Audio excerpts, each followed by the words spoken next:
चुना माछ भी छोट छोट हो पूरा रेड रोचे।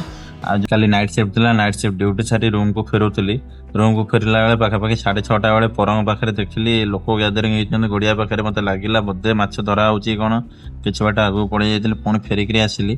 फेरिकी आसला देखिली एक्चुअली से जगह माछ ही धरा हो कहीं एमती भी लोक मैंने गाधुआ पाधुआ करती तो एत डाउट्रे ही मुझे जहाँ खुशी लगे देखला माछ धरा हो सब बड़ खुशी लगे कि से माछटा से बिकुंट। तो आपने देखिपे एकदम पूरा फ्रेश माछ। भाकुर भी देखो बाड़े होती सहित चुना माछ भी छोट छोट होती।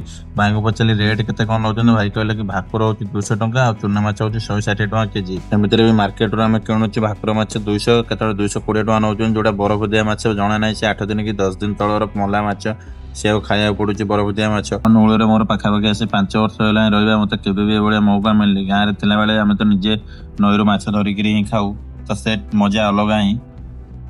माछ धरिबार मजा तो अलग आए फ्रेश माछ खाइबार मजा भी अलग जोटा कि बहुत वर्ष है मुझे खाइबा को ही पाऊनी। आज से भाया चांस मिलला गोटे तो सांगे सांगे किलोटे भाकुर माछ नेली घर को। आ सब दुखर विषय होता नहीं काटिया पड़े जोटा कि सब बड़ तकलीफ लगे मत। बर्तमान आस रूम रे पहुंची माछटा नहीं किचेन में रखीदेली देखा तो यूनिफॉर्म चेंज करनी कि दुखर विषय है देखला माछटी मरी जाती। मो स्त्री को देखेबी जीवंता माछ आनी कि बैड लक माछटार से मरीगला। एमती भी तो मरी था किसी समय पर कि बाटर मरीगला पानी न पाई ड्रेस चेंज कर पड़े आसले प्रोफेशनल माछ काटिया देखिपे छुरी दाड़ कर रेडी पूरा माछ काटिया। आ गोटे कथा माछ काटिया पूर्व कहीदे जदि भी कौ मैंने माछ किणती के गोटे जिनस सब नजर रखिए देखिपे माछर गाली देखो पूरा रेड रोचे। आ जो गुड़ा बरफ दिया माछ 2 दिन 3 दिन रही जाइए से गुड़ा देखिए कला पड़ जाइए।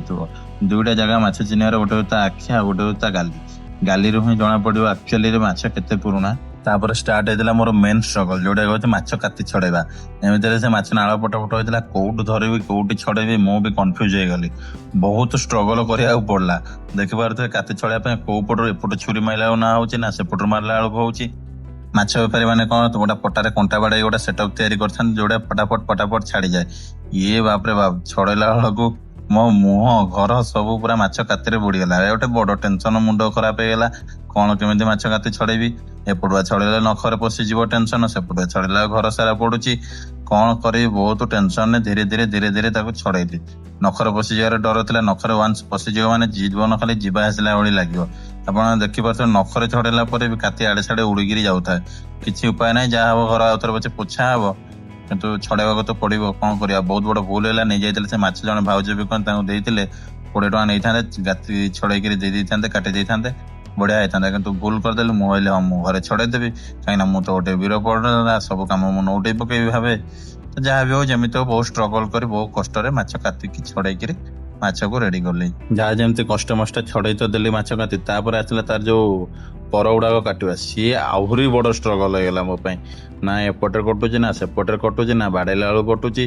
तापर भाकुर माछर टे टाणर काति एरिका सब देखिपे मो एक्सप्रेसन रू मो बैंड बाजीगला माछ डेणा छड़ाई जोटा ना छाड़ी आ गोटे छड़ेली सी भी है। तापर गोटे छोट छुरी आनली मुझे क्या छोट छुरीटा जोटा आम जमी करत टाइप आरी टाइप सेटा से भाया छोट छुरी गोटे थी मुझे क्या ताधे काटिले कटिज ताको भी वाइफ को मागिकी आनली से छुरी से कि छोट छुरी कटार ना ही नौ न था। देखिपे आप छुरी बेंड होगा मत डर लगे छुरी भांगिक मो हाथ में पशिजे कौन। तापर से छुरी भी फोपाड़ी देली हो पारे पुणी बड़ छुरी धरली किसी जिते प्रकार चेष्टा कली है लास्ट ऑप्शन मुंडे पसला मोल चिकेन जमी कटा हो चापड़ से हाणिकी काटिकी जहाँ भाग्य को यही आइडिया काम करगला कहीं जो आम ये बोर्डटा चपिंग बोर्डटा था काठर था तार उपर कण पटु गोटा रखिली छुरी हाणिकी तार जो डेणा गुड़ा था सब बाहर कली। बर्तमान देखिपे आप माछटा काटिला बेलू केते परिमाण ब्लड बाहर।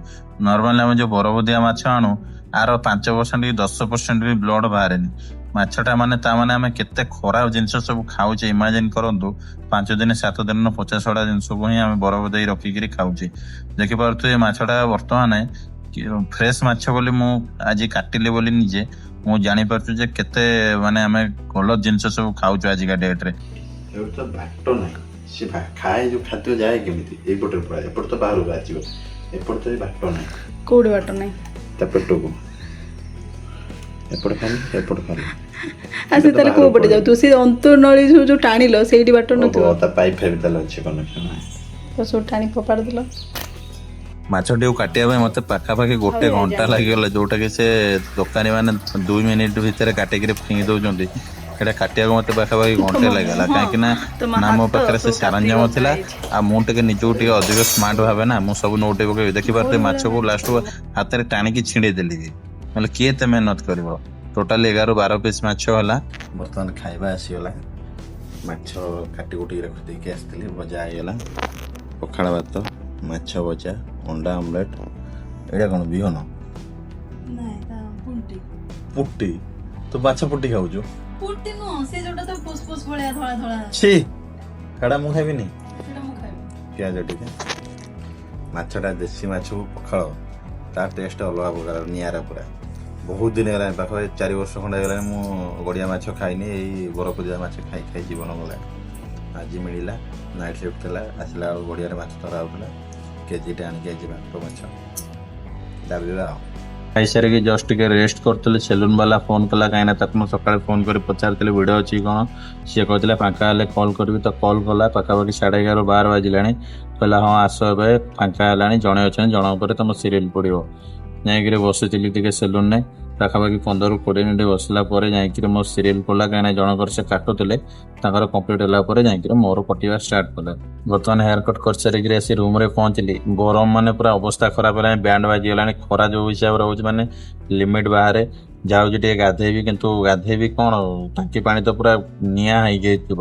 ନିଆଁ ହଉ କି ବରଫ ହଉ, ଗାଧେଇବାକୁ ତ ପଡ଼ିବ। ସ୍ତ୍ରୀ ମୋର ଲେମ୍ବୁ ପାଣି ଧରିକିରି ଆସିଲା, ଦେଖିଲା ସ୍ୱାମୀ ତାର ବାହାରେ ଖରାରେ ବୁଲି ବୁଲିକି ଆସିଛି, ତ ତଣ୍ଟି କାଳେ ଶୁଖି ଯାଇଥିବ। ତ ଲେମ୍ବୁ ପାଣି ଟିକେ ପିଇଦେବା, ପିଇ ଦେଇକିରି ଯିବା, ଝାଳ ଟିକେ ମରିଗଲେ ଯିବା ଗାଧେଇବା। ଗାଧେଇ ଖାଇବା ପିଇବା କରି ଟିକେ ଶାନ୍ତିରେ ମଣିଷ ଶୋଇବ। ବର୍ତ୍ତମାନ କଟିଂ କରି ଗାଧେଇ ପାଧେଇ ଫ୍ରେଶ୍ ହେଇ ଆସିଲି। ଖାଇବା ଆସିଯାଇଛି, ଭାତ, ମାଛ ତରକାରୀ, କ'ଣ କୁନ୍ଦୁରି ଆଳୁ ଭଜା। ମାଛ ତରକାରୀଟା ଖାଇବା ପାଇଁ ଭାରି ଲୋଭ। ଦେଶୀ ମାଛଟା ଦେଖିଲା ବେଳକୁ ହିଁ ଲୋଭ ହେଉଛି। ଖାଇ ପିଇ ଦେଇକି ଶୋଇବା, ଶୋଇକି ଉଠି ପୁଣି 4ଟା ବାଜିଲେ ଯିବା ଦୋକାନକୁ। ଆଜି ବି ମିସ୍ତ୍ରୀ ଆସିନି, ଦେଖିବା ଆସିଥିବେ କ'ଣ, ମୁଁ ତ ଜାଣିନି, ଫୋନ୍ କରିନି କାହାକୁ। ଦେଖିବା ଖାଇ ପିଇ ଦେଇ ଯିବା। ବର୍ତ୍ତମାନ 6ଟା ବାଜିଲାଣି, ମୁଁ ଦେଖିପାରୁଥିବେ ସନ୍ଧ୍ୟା ହେଇ ଆସିଲାଣି। ଦୋକାନକୁ ବାହାରି ଗଲି। ଆକ୍ଚୁଆଲି ମୁଁ 4:30 ବେଳେ ଆଲାରାମ ଦେଇଥିଲି ଦୋକାନକୁ ଯିବା ପାଇଁ। ଉଠିକିରି ଯେତେବେଳେ କ୍ୟାମେରା ଚେକ୍ କଲି, ଦେଖିଲି ଆମର ମିସ୍ତ୍ରୀ ବାବୁ ଆସିସାରିଛନ୍ତି। ତ ଆରାମସେ ଟିକେ ରେଷ୍ଟ କରିକିରି 6ଟା ବେଳକୁ ବାହାରିଲି। ସୁରଜ ଫୋନ୍ କରିଥିଲା ଚିକେନ୍ ବାଲା, ଚିକେନ୍ ଦେଇନି ବୋଲି। ତ ବାଟରେ ଗଲାବେଳେ ଚିକେନ୍ ବାଲା କତିକି ଗଲି, 2 କିଲୋ ପକୋଡ଼ା ପାଇଁ ଚିକେନ୍ ଧରିଲି। ଚିକେନ୍ ଧରିକି ତାପରେ ଗଲି ଦୋକାନକୁ। ଦୋକାନରେ ପହଞ୍ଚିଲା ଆଉ କଷ୍ଟମର ତ କେହି ନଥିଲେ। ସୁରଜ ତାର ବାଟ ମୁହଁରେ ବସି ମୋବାଇଲ୍ ଚଲାଉଛି, ମିସ୍ତ୍ରୀ ବି ତାର ମୋବାଇଲ୍ ଚଲାଉଛି ବସିକିରି। କାହିଁକିନା କଷ୍ଟମର ହିଁ କେହି ନାହାନ୍ତି, ତ କ'ଣ କରିବେ, ବସି ଟାଇମ୍ ପାସ୍ ଚଲେଇଛନ୍ତି ଆଉ। କାହିଁକିନା ବେପାରଟା ଆମର ଆକ୍ଚୁଆଲି 7ଟା ବେଳକୁ ଷ୍ଟାର୍ଟ ହୁଏ। ତ ଜିନିଷପତ୍ର ରେଡ଼ି କରି ବସିଥିଲେ ଆଉ। ଆଜି ବୁଧବାର ଥିଲା, ସନ୍ଧ୍ୟାବେଳେ ଟିକେ ଦୋକାନ ରସ୍ ରହିଲା, ତ ଆଉ ଭିଡ଼ିଓ ବନେଇବାକୁ ମୋତେ ଟାଇମ୍ ହିଁ ହେଲାନି।